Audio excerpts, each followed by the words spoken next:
Virus की second wave के चलते हिंदुस्तान में कोहराम मचा है। हर राज्य में कोरोना संक्रमण के मामले न सिर्फ बढ़ रहे हैं बल्कि डेडली वायरस लोगों को मौत के घाट पर भी उतार रहा है। कोरोना की रफ्तार को थामने के लिए तमाम कोशिशें की जा रही हैं, मगर खूनी वायरस का सितम बढ़ता ही जा रहा है, लगातार दुगनी तिगुनी रफ्तार से। जिस तेजी के साथ कोरोना पांव पसार रहा है, उसकी सबसे बड़ी वजह है वायरस के डबल म्यूटेंट को माना जा रहा है, यानी एक ही वायरस के दो अलग अलग रूप, जो पहले से ज्यादा संक्रामक और घातक है।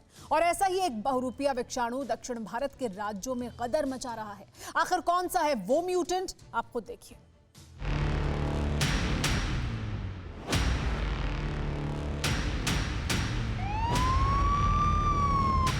साल 2020 में शुरू हुआ कोरोना संकट अब भी जारी है। कहीं कोरोना की सेकेंड वेव कोहराम मचा रही है, तो कहीं वायरस के नए स्ट्रेन और म्यूटेंट इंसानों के लिए खतरा बन रहे हैं। हिंदुस्तान में भी हालात विस्फोटक होते जा रहे हैं, क्योंकि भारत में कोरोना के कई डबल म्यूटेंट सामने आए हैं। हर राज्य वायरस के बदले रूप और उसके कहर से छटपटा रहा है। लेकिन सेकेंड वेव में एक डबल म्यूटेंट ऐसा भी है जिसने पूरे दक्षिण भारत में कोहराम मचा रखा है। 5 राज्यों में तो उस वेरिएंट के नाम से ही हड़कंप मचा है। ये म्यूटेंट बड़ी तेजी से लोगों को संक्रमित कर रहा है। जिस भी शख्स में ये दाखिल हो रहा है, जिस पर अटैक कर रहा है, चंद दिनों के भीतर उसकी मौत की आशंका मंडराने लगती है। अब सवाल ये है, आखिर वो म्यूटेंट कहाँ का है, कैसे उसने साउथ इंडिया में सनसनी फैला दी, और सबसे अहम बात ये कि उसका नाम क्या है, वो इतना घातक कैसे हो चुका है। तो जान लीजिए, हम जिस डेडली डबल म्यूटेंट की बात कर रहे हैं वो आंध्र प्रदेश का डबल म्यूटेंट वेरिएंट B.1.617 है, जो बड़ी ही रफ्तार के साथ दक्षिण भारत के राज्यों में फैल रहा है।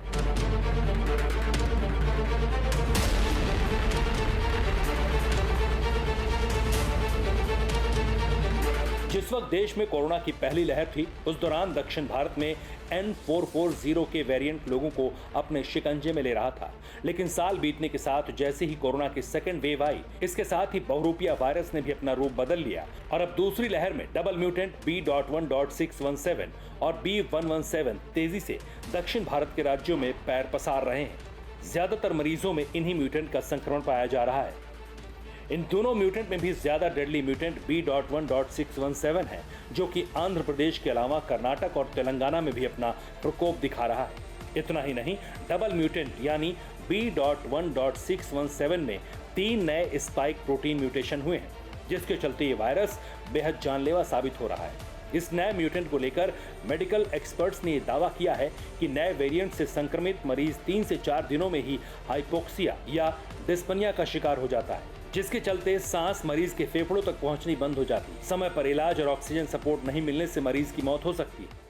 और ऐसा एक वाकया सामने भी आ चुका है, वो भी आंध्र प्रदेश, कर्नाटक, तेलंगाना या फिर केरल से नहीं, बल्कि छत्तीसगढ़ के बस्तर जिले से। जी हाँ, छत्तीसगढ़ के जगदलपुर में डेंगुड़ापारा के रहने वाले 35 साल के लड़के की आइसोलेशन सेंटर में कोरोना के चलते मौत हो गई। कुछ दिन पहले ही ये हैदराबाद से लौटा था, जिसके बाद इसे क्वारंटीन सेंटर में रखा गया, मगर इसी दौरान उसकी 4 मई को मौत हो गई। स्थानीय सूत्रों की माने तो हैदराबाद से लौटे इस लड़के की मौत नए स्ट्रेन की वजह से हुई। दावा तो यहाँ तक किया गया कि उस लड़के में आंध्र प्रदेश का म्यूटेंट पाया गया, जिसके चलते स्थानीय प्रशासन में हड़कंप मच गया। हालांकि बस्तर के कलेक्टर ने इन सभी खबरों को भ्रामक करार दिया है। मैं आपके माध्यम से इसकी पुष्टि करना चाह रहा हूं कि एक व्यक्ति की लोहांडीगुड़ा क्षेत्र में निश्चित रूप से कोरोना पॉजिटिव होने पे कोरोना रिलेटेड डेथ हुई है, लेकिन आंध्रा स्ट्रेन की किसी प्रकार की कोई पुष्टि नहीं हुई है निश्चित रूप से। लेकिन बस्तर क्षेत्र क्योंकि आंध्रा से लगा हुआ है, दक्षिण भारत से लगा है, तो हम लोग विशेष सतर्कता बरत रहे हैं। कलेक्टर साहब ने तो आंध्र म्यूटेंट से मरीज की मौत की खबर को अफवाह करार दिया, लेकिन सवाल तो उठेंगे, अब कौन सच बोल रहा है, ये कौन झूठ, ये बता पाना मुश्किल है। लेकिन यकीन मानिए, अगर आंध्र प्रदेश के म्यूटेंट के चलते मरीज की मौत हुई तो ये बेहद बुरी खबर है, क्योंकि पहले से ही कोरोना के खात्मे के लिए पूरी दुनिया ने ताकत झोंक रखी है। मगर 1 साल से ज्यादा का वक्त बीत जाने के बाद भी हालात ठीक नहीं हो रहे।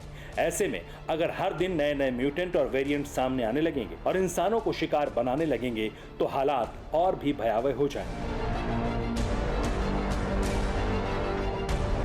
Bureau report, TV9 Bharatvarsh. फिक्र आपकी, सोमवार से शुक्रवार रात 9 बजे सिर्फ TV9 भारतवर्ष पर।